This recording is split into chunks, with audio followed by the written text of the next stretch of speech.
Hi everyone! In this tutorial, I'll show you how to enable the on-screen keyboard on Windows 10, a handy feature if your physical keyboard isn't working or you just prefer typing on-screen. The on-screen keyboard is a virtual keyboard built into Windows 10.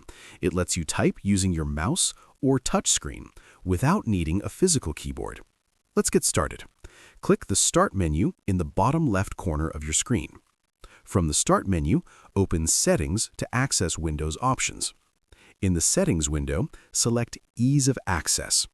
From the left-hand menu, scroll down and click Keyboard under the Interaction section. Now, toggle the switch for on-screen keyboard to the On position. The keyboard will appear immediately on your screen. You can click the keys to type and drag the keyboard to move it anywhere on your screen. When you're finished, click the X in the top right corner of the keyboard to close it. And that's it. You've successfully enabled the on-screen keyboard on Windows 10. If you found this helpful, feel free to like the video and subscribe for more quick tutorials. Thanks for watching.